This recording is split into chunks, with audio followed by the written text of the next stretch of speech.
What's going on, casters? Today we have a very special deck profile with it being our TRIFERNAL burn deck.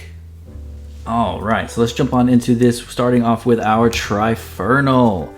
This deck is the epitome of burn. So starting off with our TRIFERNAL here, with this, which is our 3-drop, 14 attack, 3 defense. When an opponent casts an Elestral, you can expend 1 fire in order to give it -3 defense until your next end phase. If that Elestral's defense is reduced to 0 by this effect, it is destroyed. So that is going to be our powerful 3-drop there. And then we're going to have 3 copies of Blazerous. Blazerous is absolutely amazing. It is our first 2-drop, being 7 attack and 2 defense. This Blazerous can attack twice during your battle phase. When this Blazerous destroys 2 Elestrals in the same battle phase, you can special ascend this Blazerous to TRIFERNAL from your hand or deck. Alright, and then rounding out our 2-drops, we have 1 copy of Waspire. Waspire is a 2-drop, 5 attack, 1 defense. Its effect is you can disenchant 1 fire from an Ignector or Waspire to force an opponent to expend 2 spirits. This Waspire's effect can be activated any number of times on your turn. So that's going to be some more burn for us as well. Absolutely amazing card. And that's going to do it for our main boss monsters. Then we're going to start off with our 1-drops. We run 2 Valkyries. We run 2 Valkyries, which is a 1-drop, 3 attack, 2 defense. This Valkyries gets +1 attack for each enchanting fire on the field. So if there is a fire spirit enchanting something on the field, this card gets +1 for each of them. Absolutely amazing beat stick there. And then we have sort of our main 1-drop, being Nekruff. Nekruff is 1-drop, 5 attack, 1 defense. When this Nekruff destroys an opponent's Elestral in battle, that opponent must expend a spirit. More burn. Absolutely amazing. An adorable, adorable doggo. Alright, and then we're going to have our 3 copies of Cinder. Cinder is going to be our 3 attack and 2 defensor. When this Cinder receives 1 or more fire, your opponent must send the top 3 cards of their deck to the underworld. So as soon as you play this card, putting a spirit onto it, its effect pops off, and then you get to mill the top 3 cards of your opponent's deck. Then we're going to have 2 copies of Humbust. Humbust is a 1 attack, 2 defense. When a player casts a rune, your opponent must send the top 2 cards from their deck to the underworld. This Humbust effect can be activated up to 4 times in a turn. Then we're going to move on to 2 copies of Kindleo. Kindleo being 3 attack and 1 defense. You can Nexus up to 2 fire. When you do, you can target and destroy an opponent's Elestral. So you get some destruction there, and if you Nexus onto your Cinder here, you also get more mill. And then we're going to have 1 copy of Warmite, which is 3 attack, 1 defense. You can target an opponent's Elestral and give it -4 attack until the end phase. Simple as that. And then that's going to be our main burn type 1-drops. So now moving on to our sort of support cards. We have 2 copies of Ignector so that we could use our Waspire's effect better. And this card says it's 1 attack and 2 defense.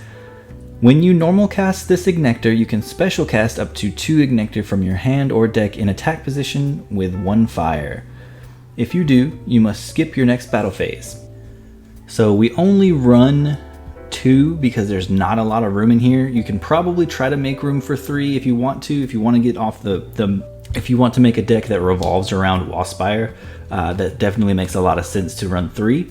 But this deck doesn't necessarily run around Waspire. It's more of a support kind of boss monster than an actual boss monster in this particular build. So we're only running 2 so that we can still get a pretty good chunk of effect off with Waspire, but not super necessary to have these guys. And then we're going to run 3 Small-Tuga. Small-Tuga is a 1-drop water spirit with 2 attack, 5 defense. When you normal cast this Small-Tuga, you can search your deck for an Elestral with enchantment cost 1 fire and add it to your hand. So this is another way that we can get pretty much anything that we need from our deck to our hand. So now moving on to the runes, we're going to run 2 Hephaestus. Hephaestus being a 1-drop. When you cast this Hephaestus, you can enchant up to 3 fire to it. You can disenchant 1 fire from this Hephaestus in order to search your deck for an artifact and add it to your hand. And then we're going to run 2 Volcanic Forge. Volcanic Forge being the Stadium card. Elestrals get +1 attack and +1 defense for each fire enchanting them. And then we're going to have our artifact card being Hammer of Hephaestus. We're only going to run 1 of these because it's not necessary to have a lot of attack in this deck. This deck is strictly burn, but this card can help you out in a pinch. So we do run 1. It says the Empowered Elestral gets +1 attack for each enchanted rune on your field. As long as Hephaestus is enchanted, the Empowered Elestral cannot be targeted by an opponent's Elestral's effect.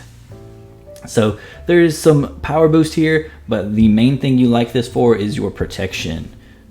Now we're going to go on to our Invoke runes, starting out with 1 Eruption. It is a 2 cost, an opponent must expend 3 spirit. If they control a fire enchanted Elestral, they must expend 1 instead. So this card is really only worth it if you're not facing against someone who has a fire enchanted Elestral. So 4 times out of 5 pretty much you're going to be a-okay, but that one match where you're maybe facing a mirror match, something like that, it's kind of going to be a dead card. You're not really going to want it unless you just really need to expend a spirit from your opponent. And then we're going to have 3 copies of Golden Apple of Discord. It's a 1-drop of any color spirit. Discard a card from your hand in order to discard a random card from your opponent's hand and send the top 2 cards of their deck to the underworld. Absolutely amazing to get to be able to take cards from your opponent and mill cards from their deck for 1 cost of any color. Absolutely busted card in my opinion. Definitely should see a lot of that in any burn deck. And then we're going to have 1 copy of Ambrosia. Everyone knows what Ambrosia does. It's a 1 cost of any color. Return up to 3 spirits from your underworld to your spirit deck. With this being such a burn heavy deck, you're usually not going to be too desperate for spirits where your opponent probably is. So 1 seems to be the sweet spot. You could definitely test around others. Ambrosia is such a good card. 1, 3, you're going to want at least 1 in your deck. And then I kind of hit a wall. So these next cards you could probably mess around with whatever you want to. But I just went ahead and threw in 3 copies of Nectar of the Gods. It's a 2-drop of any color, draw 2 cards. Super simple. It's definitely not necessary at all to have 3 copies of this. I just hit a wall myself and trying to figure out what makes the most sense to actually be in here.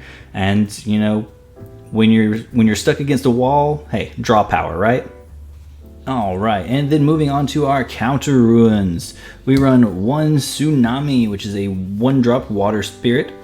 Change all Elestrals to defense position unless they are water enchanted.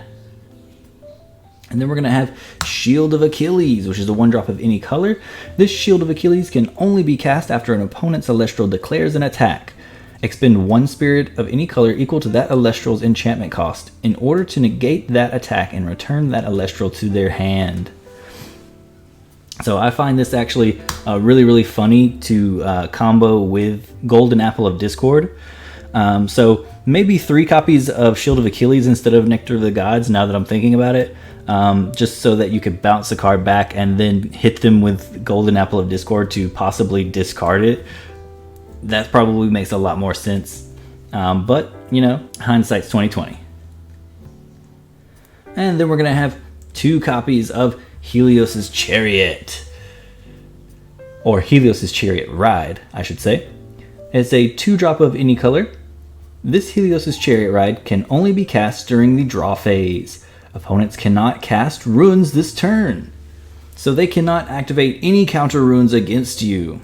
Absolutely amazing card. Stuns your opponent out of a pretty much stuns your opponent out of any kind of protection they may be thinking. Helios' Chariot Ride is actually kind of a meta-defining card in my opinion, because to my knowledge there's going to be a lot of counter ruins, and if you hit this counter ruin before they can activate any of theirs, which you would with it being your draw phase, Helios' Chariot Ride is probably going to be a strong 3 of in any side deck.